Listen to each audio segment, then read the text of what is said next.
Hey everyone, welcome back to my channel, and if you're new here, then welcome. In today's video, I am going to walk you through how we took this kitchen and turned it into this. Okay, so we are starting off with this corner of the kitchen. These countertops were like hand painted by the old owner. That is not marble, it's just like laminate that has paint on it and like I think maybe an epoxy seal, and you can literally see the black paint dripping down the side, and it had pooled under the countertop.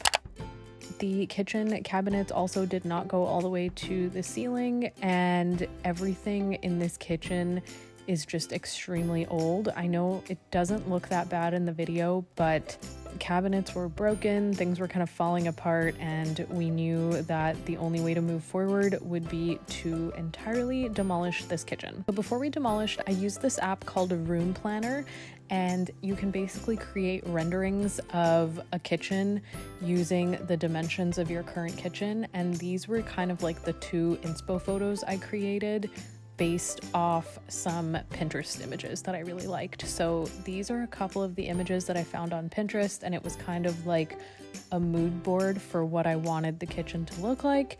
And with all of that being finalized, we went ahead and started demolishing our kitchen. We opted to do the demo ourselves because we realized that it would save us a lot of money down the road. We started off by removing the cabinets, and then we attempted to remove the backsplash and found an old tile behind the newer tile, which I believe is from the 80s when this home was originally constructed. After looking at everything, we realized that there was no point in trying to remove the tile and save the wall, so we ended up cutting out the drywall with the help of a friend and continued on from there. The next thing we did was remove the flooring.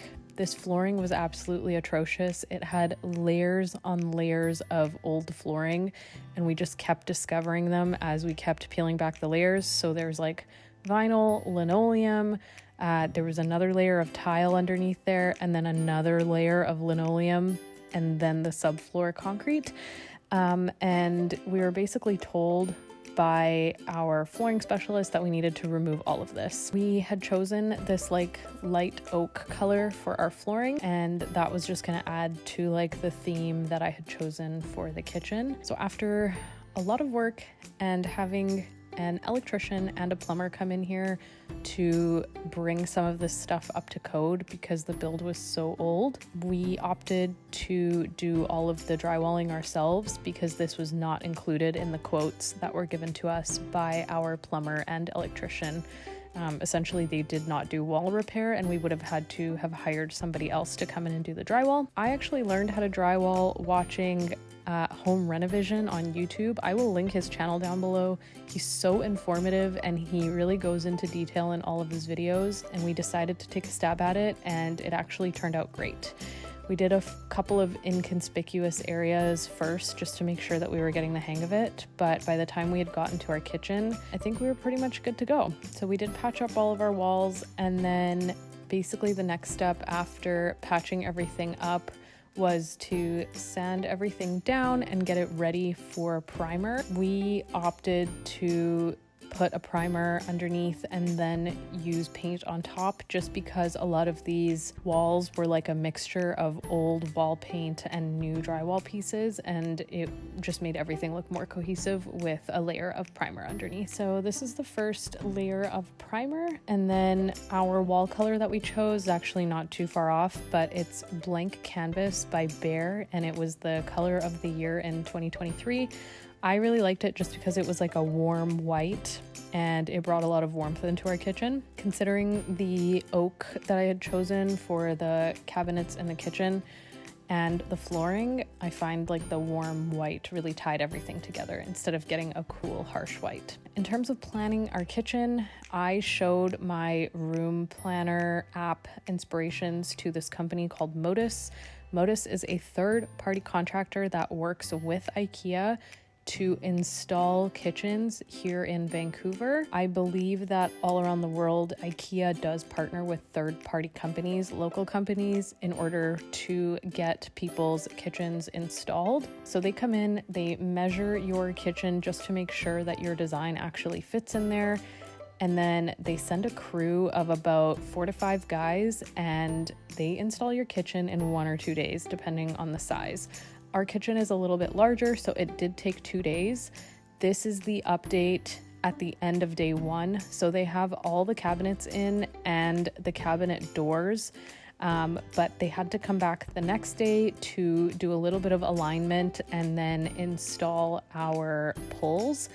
So they did a really good job in 1 day. Our drawer pulls were actually not purchased from IKEA, and I'm gonna do a separate video on how to make your IKEA kitchen look custom. So after all the pulls were installed, we had our countertop delivered. Our countertop is also from IKEA, and IKEA works with Caesar Stone here in Vancouver.